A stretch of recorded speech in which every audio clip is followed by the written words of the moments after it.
देख रहे हैं के न्यूज, खबरों का सारथी।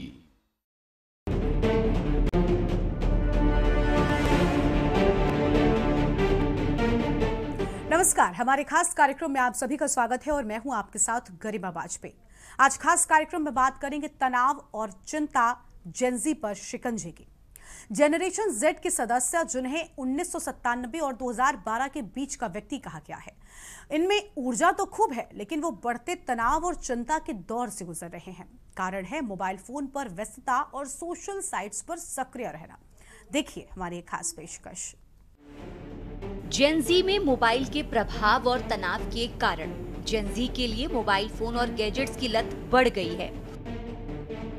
सोशल मीडिया पर दूसरों के जीवन को देखकर तुलना करने की प्रवृत्ति तनाव और निराशा को बढ़ाती है, जिससे अपनी जिंदगी से असंतोष बढ़ता है। ऑनलाइन दुनिया में हमेशा सक्रिय रहने और कुछ छूट जाने के डर से जेनजी में चिंता और तनाव बढ़ रहा है। ऑनलाइन दुनिया में ज्यादा समय बिताने से वास्तविक जीवन के रिश्तों में कमी आती है, जिससे अकेलापन और अवसाद की भावना बढ़ती जा रही है। स्क्रीन से निकलने वाली नीली रोशनी और देर रात तक फोन इस्तेमाल करने से नींद का चक्र बिगड़ता है, जिससे थकान और अन्य मानसिक समस्याएं होती हैं। स्मार्टफोन और ऑनलाइन ऐप्स का ज्यादा उत्तेजित वातावरण जेनजी को तनाव की स्थिति में डालता है। आपको बता दें कि महामारी के दौरान ऑनलाइन शिक्षा और मनोरंजन पर ज्यादा निर्भरता ने इस प्रवृत्ति को और ज्यादा मजबूत कर दिया है, जिससे स्क्रीन टाइम में वृद्धि हुई है। लंबे समय तक स्क्रीन पर देखने से आंखों में तनाव, सिरदर्द और धुंधली दृष्टि जैसी समस्याएं हो सकती हैं। हालांकि स्मार्टफोन का उपयोग कम करना और पुराने जमाने के डम्ब फोन का उपयोग करने जैसे तरीकों से डिजिटल डिटॉक्स किया जा सकता है। वहीं कार्यस्थल और परिवारों को मानसिक स्वास्थ्य को प्राथमिकता देने वाले सहायक माहौल बनाने की जरूरत है। जनरेशन जेड की मनोदशा पर तनाव का पहाड़। जनरेशन जेड के सदस्य भी अपने आकलन में सही हैं। वे मानसिक स्वास्थ्य संकट का सामना कर रहे हैं। अमेरिकन एकेडमी ऑफ पीडियाट्रिक्स और American academy of child and adolescent psychiatry जैसे प्रमुख संगठनों ने हाल ही में बच्चों और युवाओं के लिए मानसिक स्वास्थ्य के लिए राष्ट्रीय आपातकाल की घोषणा की, और जबकि अधिकांश युवा शारीरिक और भावनात्मक रूप से स्वस्थ हैं। पिछले एक दशक या उससे भी ज्यादा समय से युवाओं में आत्महत्या, मानसिक स्वास्थ्य आपातकालीन कक्ष में जाने, अवसाद और चिंता के रुझान बढ़ रहे हैं। जनरेशन जेड चिंता और अवसाद से जूझ रही है। 2023 में प्रकाशित एक बहुवर्षीय स्टडी के अनुसार 2/3 यानी 65% जनरेशन जेडर्स ने पिछले 2 सालों के दौरान कम से कम एक मानसिक स्वास्थ्य समस्या का अनुभव होने की जानकारी दी है।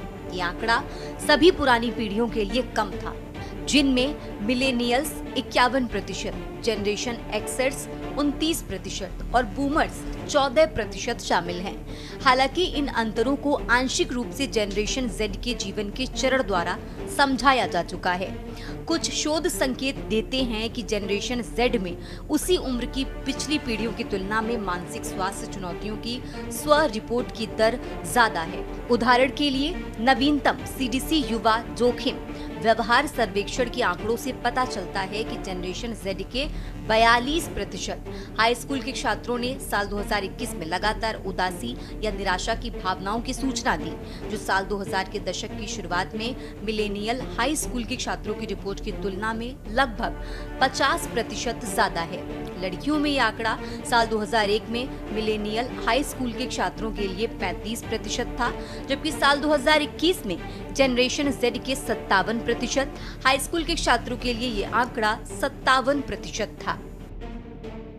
जेन जी वो युवा जो 1997 से 2015 के बीच में पैदा हुए और पैदा होते ही सोशल साइट्स का भरपूर उपयोग किया।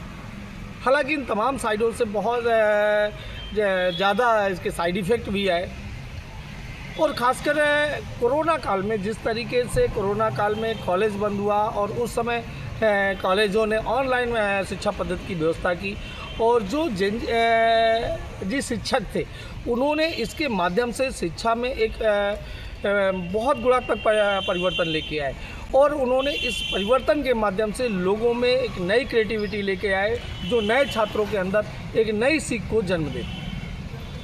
हालांकि इसके कई दुष्परिणाम भी सामने आए। जो जंजी थे, जो युवा थे, उन्होंने एकाकी जीवन जीना शुरू कर दिया, सामाजिकता से बिल्कुल परे हट गए और आज स्थिति ये आ गई है कि अगर उनके परिवार के लोग उन्हें रोकते हैं तो काफ़ी वो हिंसात्मक प्रवृत्ति भी अपनाने लगे।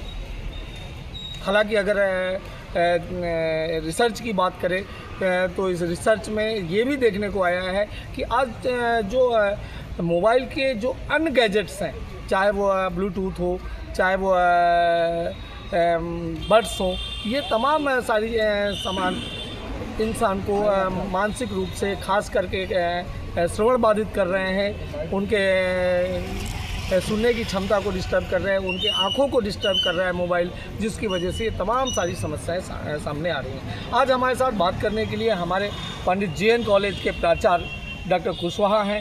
डॉक्टर साहब, आपका हमारे इस खास कार्यक्रम में बहुत बहुत स्वागत है। जैन जी, जो वो युवा जो इस ग्रास पीरियड में पैदा हुए जब से सोशल मीडिया साइट्स का प्रादुर्भाव हुआ, इसके क्या क्या दुष्परिणाम आज सामने देखने को मिल रहे हैं? सबसे पहले तो भगत जी, मैं महाविद्यालय में आपका स्वागत करता हूं। आपने ये बहुत जो समस्या बताई, तो ये हमारे विद्यार्थी भी उसमें आते हैं, युवा आते हैं, सभी आते हैं। मेरा तो यही सिर्फ कहना है, इन बच्चों को ये सुझाव है कि सबसे पहले तो अपने, जैसे आपने कहा कि गार्जियन की बात नहीं सुनते, तो अपने गार्जियन माता पिता का सम्मान करना चाहिए, गुरुओं का सम्मान करना चाहिए। और जो सोशल मीडिया की बात आपने कही है, तो उसमें बहुत भी निगेटिविटी, नकारात्मकता भरी हुई है, उस पर ध्यान न दें और हमेशा सकारात्मक सोच पर रहें, जिससे हम सभी का विकास होगा। धन्यवाद। हमारे साथ हैं एक और महाविद्यालय के प्रोफेसर सर जैन जी। आज जो सोशल साइट की वजह से क्या क्या समस्याएं आ रही हैं और किस तरह के कॉम्प्लिकेशंस आज समाज में देखने को मिलते हैं? बहुत ज़्यादा गड़बड़ है। ये सोशल मीडिया का बच्चों में जो इतना ज़्यादा चलन हो गया है, दिन भर बच्चे उसी मोबाइल फ़ोन और लैपटॉप इन सब में व्यस्त रहते हैं। हाँ, कहीं ना कहीं उसकी अच्छाइयाँ हैं, बच्चे उनका पढ़ने लिखने में उपयोग करें, वहाँ तक तो सब ठीक है, लेकिन दिन भर फ़ोन करना, चैटिंग करना, व्हाट्सएप देखना, इन सब चीज़ों से बच्चों को मेंटली, फिजिकली हर तरीके से नुकसान हो रहा है। दिमागी रूप से बच्चे कमज़ोर हो रहे हैं, समय का वेस्टेज हो रहा है, एक जगह बैठे रहते हैं, उनका पोस्चर गड़बड़ हो रहा है, तमाम तरीके की बीमारियाँ उनको हो रही हैं, वज़न बढ़ रहा है बच्चों का आजकल। इसलिए मतलब मेरा तो कहने का मतलब है कि ये बहुत ज़्यादा जो है हार्मफुल है बच्चों के लिए। सोशल मीडिया का ये जो प्लेटफॉर्म है, मैं कतई इसको पसंद नहीं करता, मैं खुले तौर पे इसका विरोध कर रहा हूँ। धन्यवाद। ये थे हमारे साथ एक और प्रोफेसर जिनका कहना है कि सोशल मीडिया बहुत हार्मफुल है। हालांकि इसके कुछ उन्होंने अच्छे उपयोग भी बताए। अभी हमारे साथ एक और प्रोफेसर है। सर, क्या नाम आपका? डॉक्टर अशोक सिंह परिहार। परिहार साहब, डॉक्टर परिहार हमारे साथ है। डॉक्टर परिहार, सोशल साइट्स की वजह से आज जो युवाओं में, खासकर वो जिनसी जो 20 से 22 साल के युवा हैं, आपने देखा अभी नेपाल में बहुत सारा नेतृत्व परिवर्तन हो गया। वहाँ खाली युवाओं ने एक आंदोलन छेड़ दिया। ये एग्रेसिवपन परिवार में भी देखा जाता है। अगर माँ बाप मना करते हैं तो एग्रेसिव हो जाते हैं, उनके साथ दुर्घटनाएं तक कर देते हैं। इसको किस स्थिति में देखते हैं? देखिए, सोशल साइट के दोनों पक्ष हैं। इसके सकारात्मक परिणाम भी हैं और नकारात्मक भी हैं। तो आज का जो हमारा युवा है, तो राष्ट्र के बारे में चिंतन नहीं करता, जो तमाम पाश्चात्य सभ्यता से आने वाली जो मैटर्स हैं उनका अध्ययन करने लगता है और तमाम जो देश विरोधी गतिविधियों से लिप्त नैरेटिव सेट किए जाते हैं उनके प्रति आकर्षित होता है। और जब इन सब चीज़ों के प्रति आकर्षित होता है तो फिर उसके दिमाग में अपने राष्ट्र के प्रति सम्मान, अपने राष्ट्र की सुरक्षा, अपने देश के प्रति लगाव कम होता है। आपको बता दें कि 18 से 24 साल की जनरेशन जेड युवा वयस्कों में साल 2022 जनगणना ब्यूरो की एक सर्वेक्षण में ढूंढा गया कि 5 में से 2 या 2 से ज्यादा 44% ने लगातार घबराहट, बेचैनी या चिंता की भावनाएं व्यक्त की और तीनों में से 33% ने लगातार उदास, निराश या निराशाजनक भावनाओं की जानकारी दी।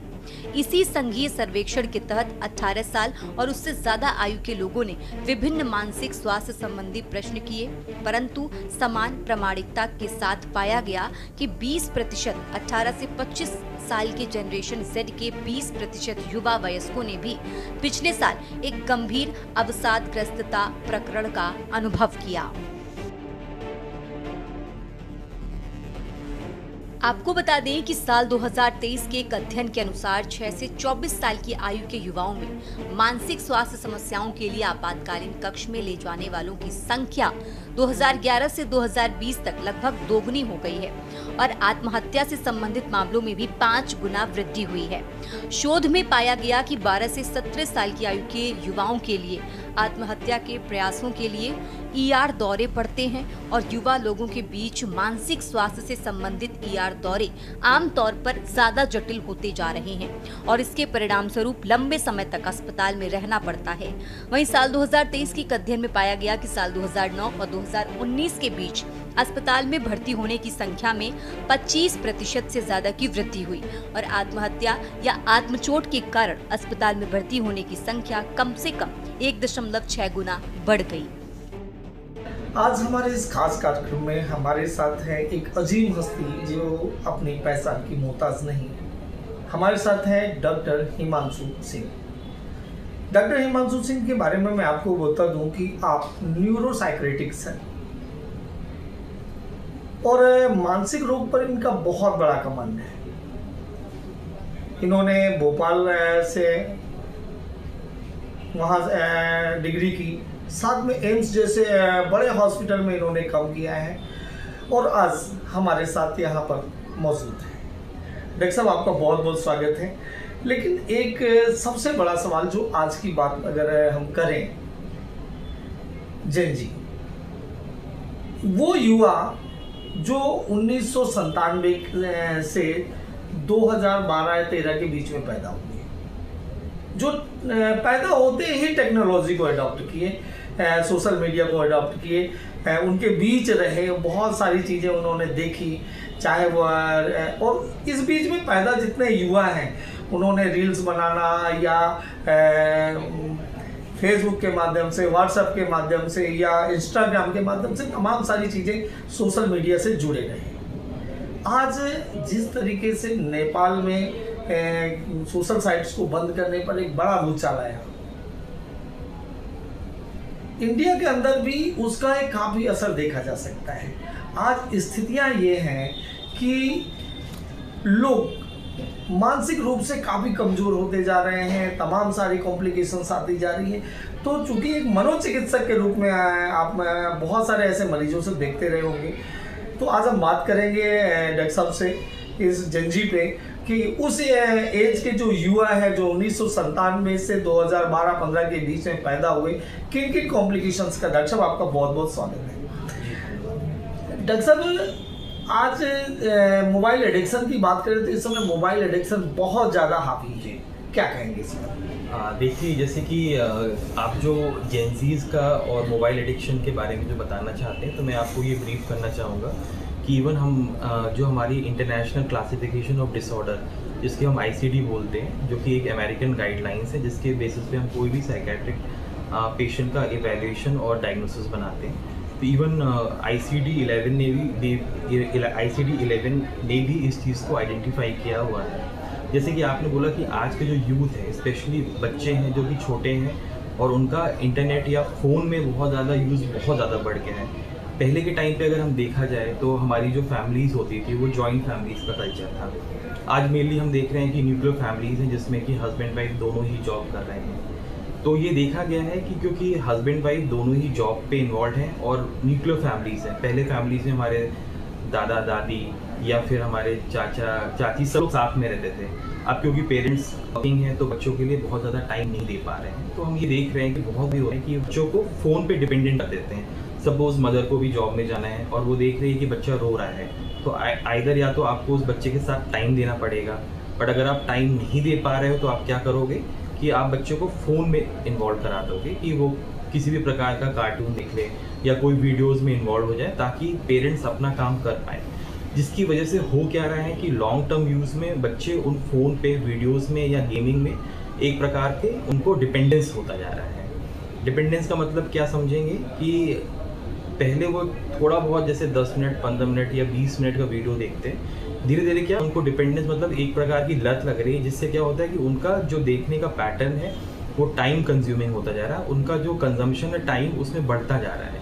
डिपेंडेंस से हम ये भी समझेंगे कि वो बच्चे जो कि पहले बाहर खेलना पसंद करते थे, बाहर आउटडोर एक्टिविटीज़ में इन्वॉल्व होते थे, फ्रेंड्स के साथ घूमते थे या गार्डन में या क्रिकेट या कुछ भी बाहर जो एक्टिविटीज़ में इन्वॉल्व होते थे, उन लोगों ने उस चीज़ को अवॉइड करके अब मैक्सिमम टाइम वो फ़ोन में इन्वॉल्व होना शुरू कर दिए। तो इसको हम एक प्रकार का इंटरनेट एडिक्शन या गेमिंग एडिक्शन या फिर मोबाइल एडिक्शन कह सकते हैं। अगर मैं बात करें यहाँ पर डॉक्टर साहब, तो आपने बहुत अच्छी बात कही कि हमारे यहाँ उस समय संयुक्त परिवार थे, दादा थी, दादी थी, नानी थी, चाची थी, बुआ थी, बहुत सारा परिवार होता था, तो बच्चों को एक अलग लंबा माहौल मिलता था और माँ बाप भी समय देते थे। लेकिन आज जब संयुक्त परिवार हो गए और माँ बाप दोनों जॉब में हैं, तो ऐसे में बच्चों तो डॉक्टर साहब इसका बच्चों की मानसिक स्थिति पर और उनके उसमें कितना प्रभाव पड़ा है? जी देखिए, जैसे मैंने बोला कि क्योंकि हम फ़ोन में ज़्यादा टाइम इन्वॉल्व रहेंगे तो बच्चे क्या होगा कि ऑटोमेटिकली बाहर ज़्यादा सोशलाइज नहीं करेंगे, तो हमारे जो सोशल स्किल्स होते हैं, स्पेशली जो कि बच्चों में सोशल स्किल्स के जो डेवलपमेंट का एज होता है वो हमारा क्या होता है 5 से 12 साल का सोशल डेवलपमेंट का स्किल्स जो हमारा डेवलपमेंट होता है, तो उसमें हमारा इम्पैक्ट पड़ेगा। जो बच्चे बाहर जाके दूसरे बच्चों के साथ इन्वॉल्व होते थे, दूसरे पेरेंट्स के साथ इन्वॉल्व होते थे, अब वो क्या होगा कि वो सिर्फ फ़ोन में इन्वॉल्व है, उनकी एक अपनी एक वर्चुअल रियलिटी बन गई है, एक वर्चुअल सोसाइटी बन गई है, जहाँ पे वो एक वन वे प्रकार का कम्युनिकेशन करते हैं। तो ऐसे बच्चों में क्या होगा कि एक प्रकार का उनमें सोशल जो स्किल्स होते हैं वो डेवलप होना बंद हो जाते हैं, क्योंकि वो बच्चा क्या होगा अपने कंफर्ट जोन के हिसाब से अपने रूम में रहेगा, वो गेम खेलेगा, उसमें ही उसमें इन्वॉल्व रहेगा, तो दूसरे बच्चों से इन्वॉल्व ही नहीं होगा। दूसरा, जैसे आपने पूछा कि इसका बच्चों पे साइकोलॉजिकल क्या इम्पैक्ट पड़ता है, एक तो सोशल हो गया, दूसरा क्या हो जाएगा कि ऐसे बच्चों में क्या देखा गया है कि हमेशा अटेंशन कॉन्सेंट्रेशन स्पैन बहुत ही ज़्यादा रिड्यूस होता है। इससे हम क्या समझना चाहते हैं, हम जब भी अपने आप को सोशल मीडिया या वर्चुअल मीडिया या गेमिंग में या इंटरनेट में इन्वॉल्व करेंगे तो एक पर्टिकुलर प्रकार के वीडियोस का पैटर्न होता है। जो भी हम वीडियो सोशल मीडिया में देखते हैं उसमें अगर हम देखा जाए तो हर एक जो क्लिप होता है वो सिर्फ 2 से 3 सेकेंड के लिए होती है, उसके बाद वो क्लिप चेंज हो जाता है। तो ऐसे बच्चों में ये देखा गया है, जो भी रिसर्च है वो ये बताती हैं कि ऐसे बच्चों में अटेंशन स्पैन कम हो जाता है। तो मैं हमेशा एडवाइस करता हूँ कि अगर हम कोई वीडियो देख भी रहे हैं तो कोई ऐसा इन्फॉर्मेटिव वीडियो देखें जिसको हम 15-20 मिनट तक पूरा कंप्लीट करें, उस एक टॉपिक के बारे में पूरा नॉलेज लें और फिर बंद कर दें।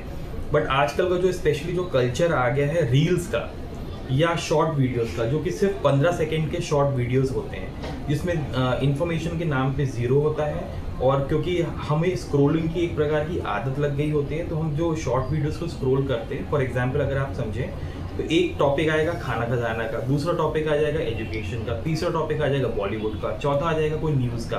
तो हमने उस 1 मिनट में 4 वीडियोस देखे, तो उससे हुआ क्या कि हमारा जो अटेंशन कॉन्सेंट्रेशन है, स्पैन है, वो डिस्टर्ब हो गया, क्योंकि हमने 1 मिनट में 4 टॉपिक के 4 वीडियोस देखे जिसका कोई भी इंफॉर्मेशन हमने सीखा नहीं और आगे बढ़ाया नहीं। तो इससे हमारे अटेंशन कॉन्सेंट्रेशन में बहुत बुरा असर पड़ता है। अगर हम बात करें डॉक्टर साहब कि इस समय अगर देखा जाए कई ऐसी घटनाएं हुई हैं जहां पेरेंट्स ने बच्चों को रोका, मोबाइल के लिए मना किया, तो वो एग्रेसिव होते हैं, और कहीं कहीं ऐसी घटनाएं हुई हैं कि बच्चों ने पेरेंट्स पर हमला कर दिया है, यहाँ तक कि उनकी जान भी चली गई। ऐसी स्थिति में ये एग्रेसिवपन कैसे आ जाता है और इसको रोकने के लिए क्या उपाय है? जी, आपने बहुत ही अच्छा क्वेश्चन पुट अप किया है। मैं इसमें ये बताना चाहूँगा, क्योंकि हमारा जितना भी एडिक्शन है, जैसे कि कोई भी एडिक्शन हो, जैसे कि इंटरनेट एडिक्शन या मोबाइल एडिक्शन, ये इक्वलेंट है कोई भी सब्सटेंस या नशा के एडिक्शन के बराबर। अगर कोई अल्कोहल लेता है या गुटखा भी खाता है तो सेम हमारा ब्रेन में एक रिवॉर्ड सिस्टम है जिसमें हमारा जो मेन केमिकल है जिसको हम बोलते हैं डोपामिन, अगर हम अल्कोहल लेंगे या गुटखा खाएंगे तो भी हमारा डोपामिन का लेवल बढ़ेगा। अगर हम एग्जाम्स में अच्छा एक्सेल करेंगे या लाइफ में अच्छा या कोई बिजनेस में अच्छा अचीव करेंगे तो भी हमारा ब्रेन के रिवॉर्ड सिस्टम में डोपामिन का लेवल बढ़ेगा। सेम यही मैकेनिज्म मोबाइल एडिक्शन पे भी वर्क करता है, क्योंकि जब बच्चे मोबाइल से यूज टू हो जाते हैं, उनको आदत लग जाती है, तो उनका ब्रेन का जो रिवॉर्ड सिस्टम है वो डोपामिन बढ़ाने लगता है। अब क्योंकि आपने बच्चे को आदत डाल दी तो उसका ब्रेन का डोपामिन लेवल बढ़ने लगा। अब अचानक से आप उसका फ़ोन खींच लेंगे या उसको कोई दूसरी चीज़ उसके सब्स्टिट्यूट में नहीं देंगे तो फिर क्या होगा कि हमारा तो क्योंकि आपने क्या किया, पहले बच्चे को मोबाइल की आदत डाल दी, ठीक, उसका ब्रेन का डोपामिन का लेवल बढ़ा दिया। अब अचानक से आपको लगा कि वो ब्रेन मोबाइल ज़्यादा यूज़ कर रहा है तो आपने उसका फ़ोन खींच लिया।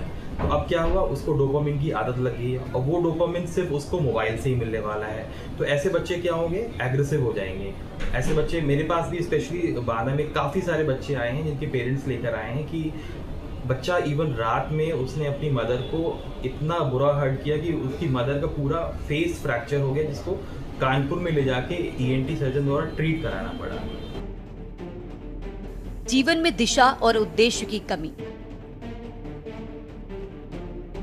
बता दें कि हार्वर्ड अध्ययन में पाया गया कि जनरेशन Z के आधे युवा वयस्कों का कहना है कि उनके मानसिक स्वास्थ्य पर नकारात्मक प्रभाव पड़ता है, क्योंकि उन्हें ये नहीं पता होता कि उन्हें अपने जीवन में क्या करना है।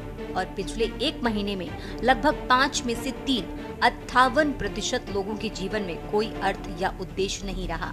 12 से 26 साल की आयु के युवाओं में 2023 में एक अन्य गैलप सर्वेक्षण में पाया गया कि जनरेशन Z की खुशी का सबसे बड़ा कारण स्कूल या काम पर उनके उद्देश्य की भावना है। लेकिन जनरेशन Z के 43% से 49% लोग ऐसा नहीं मानते। उन्हें ऐसा नहीं लगता कि वो जो भी प्रतिदिन करते हैं वो दिलचस्प, महत्वपूर्ण या प्रेरक है।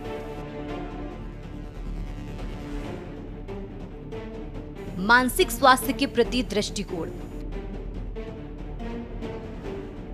अमेरिका में 10 से 24 साल की आयु के युवाओं में आत्महत्या की दर साल 2009 से 2019 तक 57% बढ़ गई। ये दर साल 2021 तक बढ़ती रही और 2022 में घट गई। 2022 में कुल मिलाकर जनरेशन Z जिनकी आयु उस साल 10 से 25 वर्ष की थी, उनमें आत्महत्या मृत्यु का तीसरा प्रमुख कारण था। हालांकि ये युवा 10 से 14 साल और ज्यादा आयु 20 से 24 साल जनरेशन Z के लोगों में मृत्यु का दूसरा प्रमुख कारण था। वहीं जनरेशन Z का एक महत्वपूर्ण सकारात्मक पहलू ये भी है कि वे मानसिक स्वास्थ्य के बारे में ज्यादा खुले हैं और कलंक को तोड़ने की दिशा में काम कर रहे हैं। पिछली पीढ़ियों की तुलना में जेन Z के सदस्य मानसिक स्वास्थ्य पेशेवरों से मदद लेने या थेरेपी लेने के लिए ज्यादा इच्छुक हैं। वे अक्सर दोस्तों, परिवार और ऑनलाइन समुदायों से भावनात्मक समर्थन प्राप्त करने पर जोर देने लगे हैं। स्पेशल डेस्क के न्यूज इंडिया।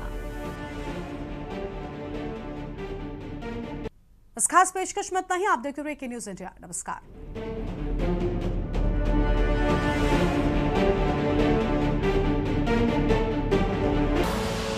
आप देख रहे हैं के न्यूज, खबरों का सारथी।